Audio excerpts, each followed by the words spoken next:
seals today. Yeah. Slight interaction with the general public. And then as we come past where the seal normally lays, Yeah. come right around the side here. If Gollum's cave is on, if you go through and check and recce first of all. Yeah. Once the clients have filled their disclaimer forms in and been supplied with the correct safety equipment and all checks done, we then make our way down to this beautiful area here, the old lifeboat slip. It is here where all the clients will get a concise safety brief. The safety brief basically encompasses the following: what is coast steering and what will we do on this activity? We'll also teach them about different safety signals from instructor to client and client to instructor. We teach them how to enter the water safely low level, how to enter the water safely from higher levels, how to exit the water using defensive swimming techniques. We then go through safety equipment that the instructors are wearing. The biggest thing for us as instructors is to really make sure our clients feel confident with us. The way we do that is to be highly professional, constant in-house training, and of course we always train our instructors about this environment. All these factors will absolutely ensure that the clients who use coastline coast steering will have the best coast steering experience. Many people ask us, what is traversing?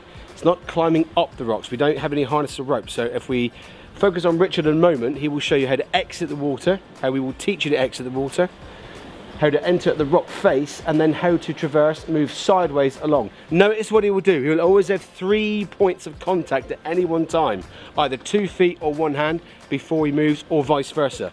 Never crossing the legs. And also, your leg muscles are way bigger than your arm muscles. So teach the client how to use the legs and not overuse with the arms. Now listen, if you did not fancy doing the traversing, you can choose your own intensity. That's the whole point with coastline coast steering. It is not just about coming here doing the high level jumps. Look what I've showed you, the low level. You can not even miss, you can miss out the whole of this traverse section and just freeboard a swim around here. It's up to you, the individual. You pay us to supply a coast steering activity. We supply it the best way we can for you, the individual. We almost can bespoke it for you or the group. So as discussed in the safety brief, we are now going to visually show you what we call a high level entry. Richard, as you can see, is in the correct position. Now listen, what they will do, an instructor will be here instructing you how to perform this high level entry. We'll show you exactly how to stand as we discussed in the safety brief. As he jumps and enters the water, as the client then comes back out of the water, they will show us a specific safety sign. This looks like this: 1, 2, 3, thumbs up. That tells all the instructors that they've had a good jump, they are fine and they are happy. Until that happens, we do not carry on with any other jumps. Richard, can you demonstrate the jump please? Back foot, nice and firm. Front foot exactly where we tell you to put your front foot. It's all about looking forward, not looking down, not looking up. And as he comes away, as he kind of breaches back from his back foot, his whole body weight goes out, and then arms in. So last moment, the arms come in, pencil dive, and there it is. That's the safety signal we need to see. 1, 2, 3, thumbs up. Tells us, as the coast steer instructors, that he has had a good jump and all is good. As well as your high tide coast steers, which are mainly concerning, open water swimming, traversing, not climbing, that's traversing up and going alongside the rocks, and jumps. You can absolutely magnify your marine life experience with a low tide coast steer. Right now, as you can see around you, the tide has dropped considerably, exposing mussel beds, common barnacle beds, and also all these limpets. But also look at this, just here, foraging, teaching you about foraging techniques, really immersing you in this ethos, this environment. Down here, we've got what we call, look at this is sea lettuce. It's the type of seaweed. Now, to be able to educate the general public on, not just becoming part of this activity or part of the actual environment, show them things like this. Now, this is edible. This is called sea lettuce. Tastes lovely. Bit salty. Don't eat too much of it, but it could if you had to sustain yourself and survive. There's sea lettuce. You've got these beautiful kelp throngs. Amazing kelp throngs everywhere. And then something really cool that I absolutely love. This beautiful stuff here, which is called coral weed, or named Caroline algae, after the person who discovered it. You notice this kind of purplish colour. Same colour as the big edible crabs that you find around here, so it's an environment where you would find the big, large, brown or edible crab. There's probably a couple hiding in here. One of the other phenomenal experiences you can experience on a low tide coasteer, as well as all the indigenous marine life, are investigating the exposed caves. This is a big adventure. As you can see in a moment, you'll see Richard enter a small cave that we've christened Gollum's Cave. It is absolutely teeming with marine life. From things like red bead-lip sea anemones to strawberry sea anemones, and it is covered in what we call orange breadcrumb sponge, a single living organism that covers the whole roof of this cave. Clients experience this by going through, they interact with the wildlife and the kind of marine life, learn about it, so it's educational as well as being this experience. So our ethos at Coastline Coasteering is to try and inform the public that coasteering is not just about these high-level jumps, these adrenaline-filled jumps.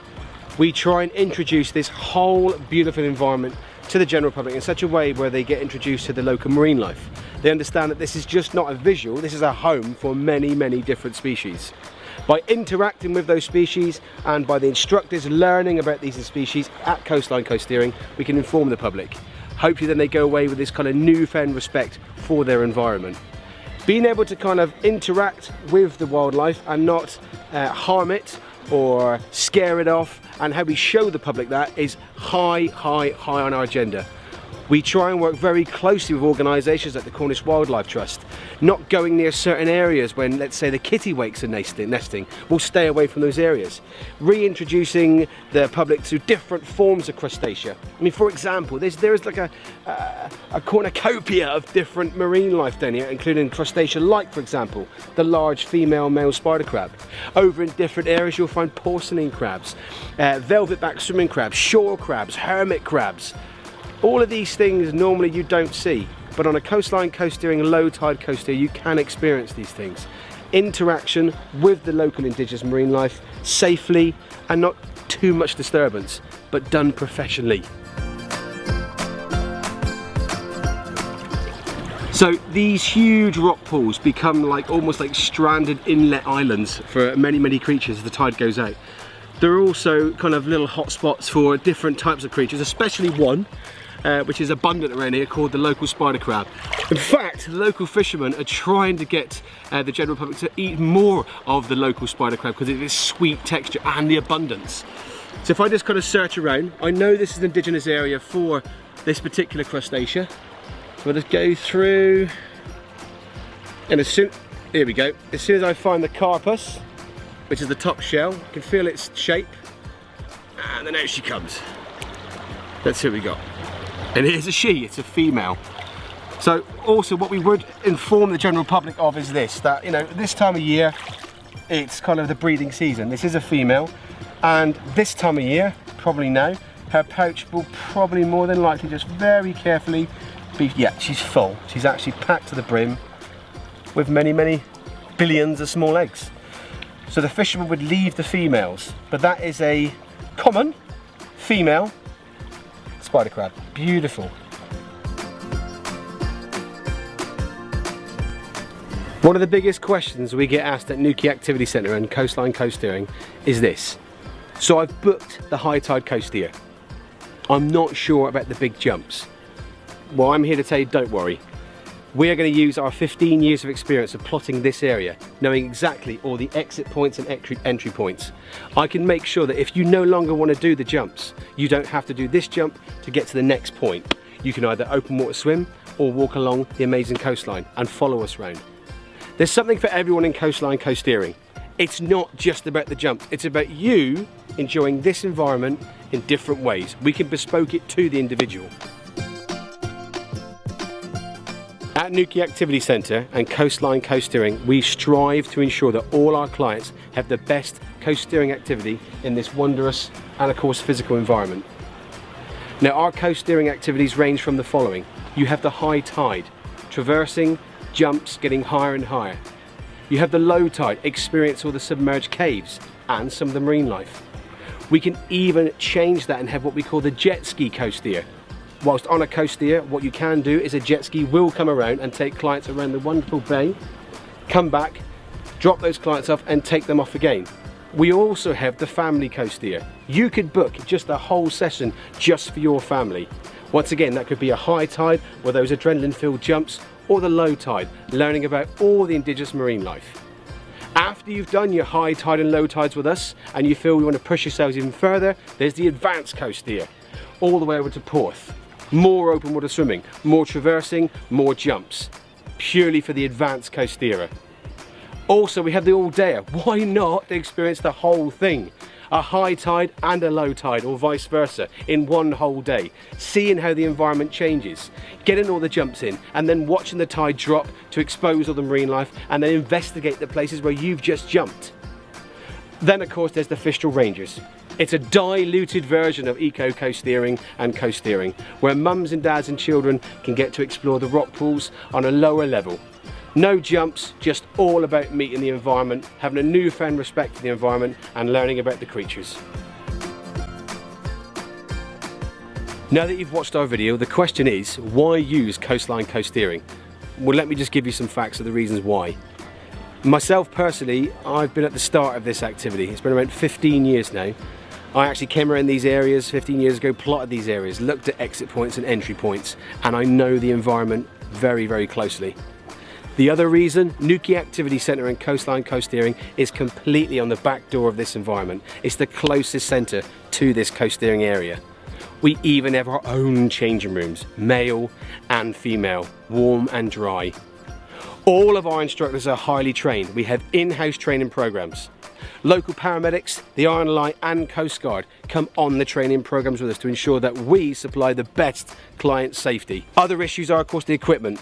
We only use the best equipment, and all our equipment is constantly checked and decommissioned when we feel fit. We are also one of the only companies that have gone through something called ALA, the Adventurous Activity Licensing Authority. They're like the Ofsted of the activity world. We've made sure that our safety has gone through those stringent tests. Other reasons are, of course, we are #1, and I'm very proud to say this, and it's only down to the instructors of Newquay Activity Centre and Coastline Coasteera. We are #1 on TripAdvisor. Check out our clients' testimonials, and they are the ones that have made us the #1 activity supplier in Newquay.